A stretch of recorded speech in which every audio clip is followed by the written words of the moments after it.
Bueno, ya lo veíamos en la nota y para poder seguir conversando de esta jornada clave nos acompaña a esta hora el senador del Partido Social Cristiano, el senador Rojo Edwards. Senador, ¿cómo está? Buenos días.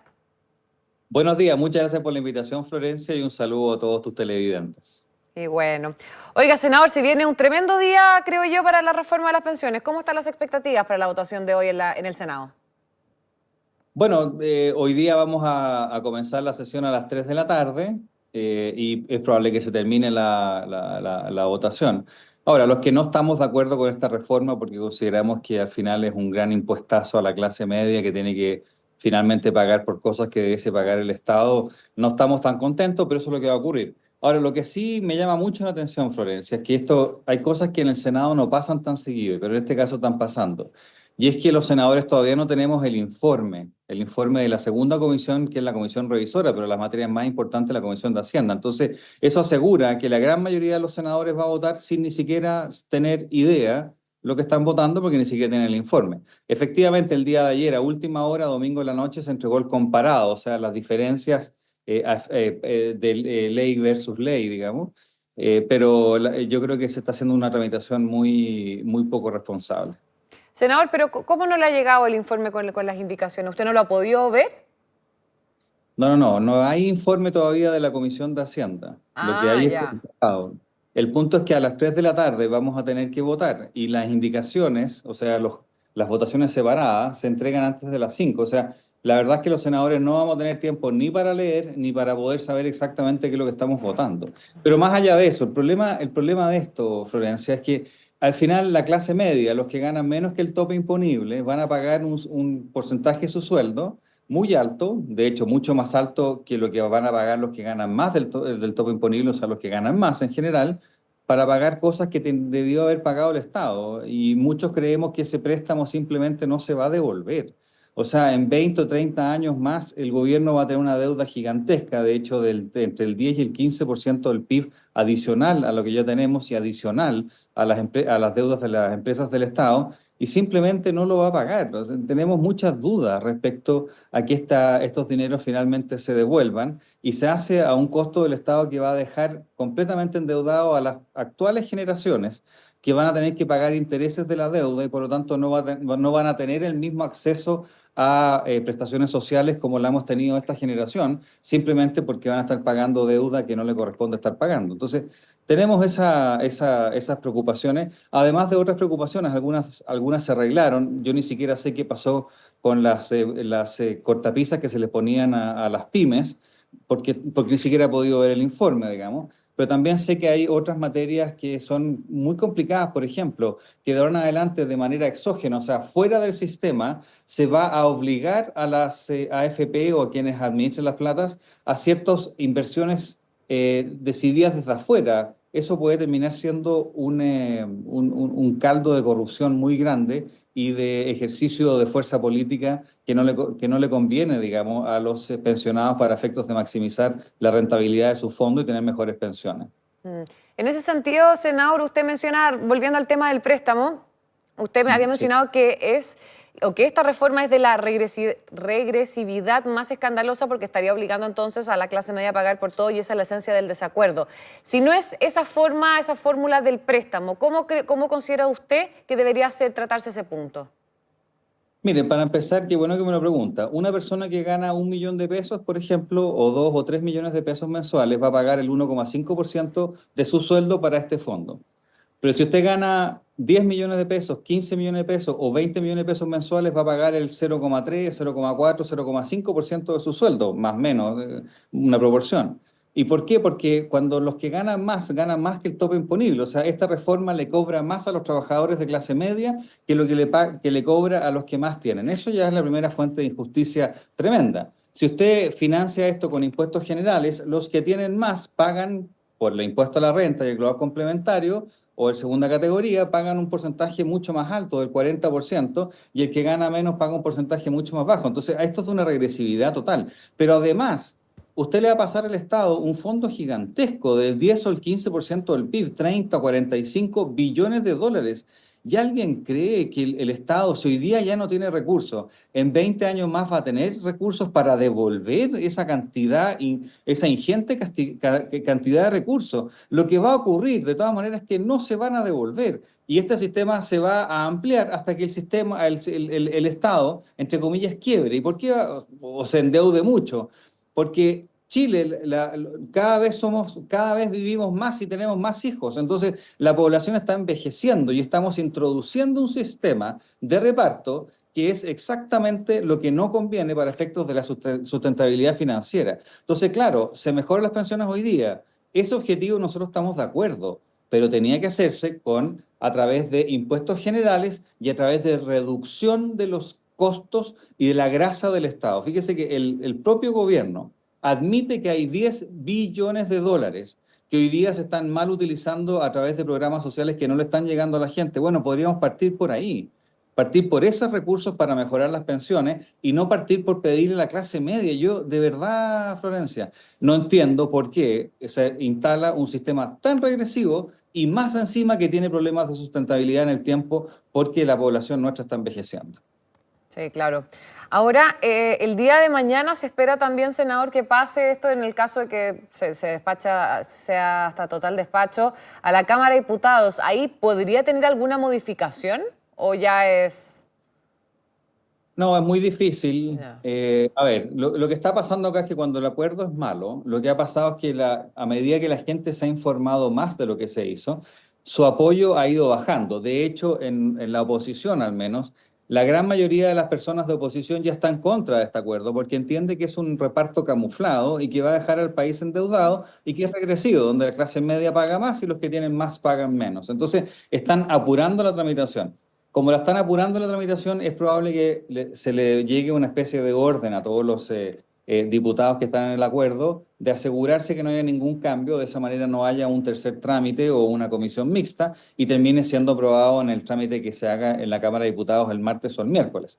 Pero además le quiero decir, los diputados no tienen idea del proyecto y a ellos sí que no van a tener información de cómo votar.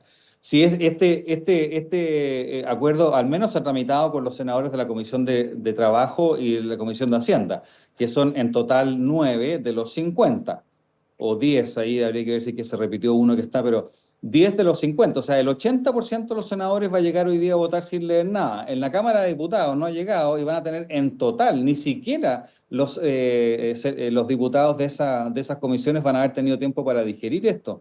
Esto es legislar a mata caballo. Es porque el acuerdo es malo y como es malo, a medida que pasa el tiempo, su aprobación ciudadana va bajando, entonces quieren cerrar ese tema lo antes posible. Un buen acuerdo no se caería en marzo.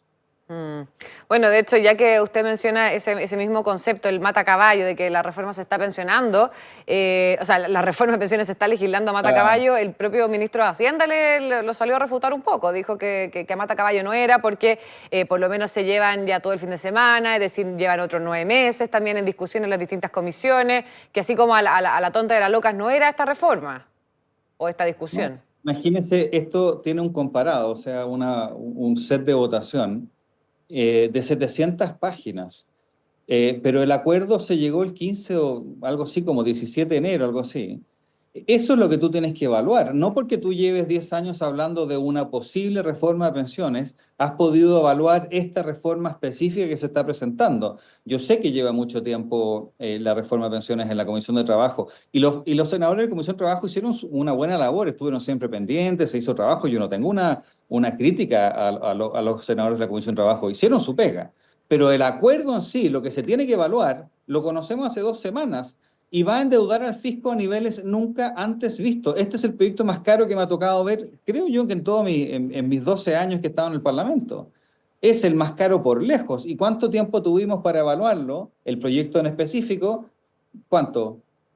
7 días pensando y con informe vamos a tener 2 horas y el informe va a llegar quizás a qué hora, digamos. Entonces, acá es evidente que se está haciendo matacaballo, es evidente que la gente a medida que se da cuenta que la clase media es la que paga esto y los que ganan más pagan menos, porque eso es lo que están haciendo dado el tope imponible, entonces se ha ido corriendo del acuerdo, entonces quieren cerrarlo lo antes posible para que no se siga hablando de este tema. Y por eso es que yo siento que para defender los intereses de la clase media, de las pymes, etcétera, lo que tenemos que hacer, y del desarrollo de Chile, que no nos endeudemos, de que haya un Estado un poco más, con menos grasa, tenemos que oponernos y eso es lo que vamos a hacer en el Senado. Sí, sin duda. Bueno, son varios los personeros, principalmente de derecha, que han estado en estas últimas jornadas con una lupa, podríamos decir, sobre los números que involucran a la reforma, para básicamente también ver que calcen y no endeuden de sobremanera al Estado, algo también similar a lo que usted nos estaba comentando, ¿no? Es decir, el efecto fiscal de la reforma es uno de los temas principales, por lo que la discusión ha sido tan, podríamos decir, trabada, ¿no? Por supuesto, acá fíjese que se va a generar una deuda de 30 o 45 billones adicionales de aquí a un par de décadas. Y alguien tiene que pagar eso, porque uno entenderá, si hoy día se suben las pensiones, alguien tiene que pagarlo. ¿Quién lo paga hoy día? La clase media. Pero como lo paga la clase media, a esas personas que se le está quitando el sueldo, tienen que pagarle de vuelta en algún minuto. Y eso va a ser una deuda gigantesca. Hoy día el fisco chileno tiene una deuda del 42%, ¿no es cierto?, del PIB. Resulta que la deuda que se considera prudente es 45%. Entonces te dice, está un poco bajo, claro, pero se está escondiendo lo que se llama bajo la línea todas las deudas de las empresas públicas, con las cuales ya pasaríamos el 55%. Y además, este fondo, como está mal hecho y como está hecho de forma medio falsa, este fondo no va a estar en las finanzas públicas, va a estar bajo la línea, no se va a contabilizar en la deuda que tiene el Estado, pero resulta que puede terminar siendo un 15% del PIB. O sea, Chile no está endeudado a los niveles prudentes, Chile va a estar endeudado a quizás 20 o 25 puntos en plata de hoy día del PIB adicional, y eso sin contar la trayectoria de deuda que estamos teniendo. Entonces, no es solamente un problema de injusticia en contra de la clase media, de dificultades para la generación de empleo que vamos a tener, porque esto va a generar mucho empleo informal, sino que también de la viabilidad de largo plazo, de que las actuales generaciones tengan también prestaciones sociales y no tengan que gastarse todos sus recursos en el futuro en el pago de intereses de una deuda gigantesca. Hay un informe de productividad, Florencia, para que usted sepa, del año 2017 que calculó cuál es el costo en empleos formales que tiene un aumento de 5 puntos porcentuales en esto. En esa época, el 2017, estoy hablando con la presidenta Bachelet, si mal no recuerdo.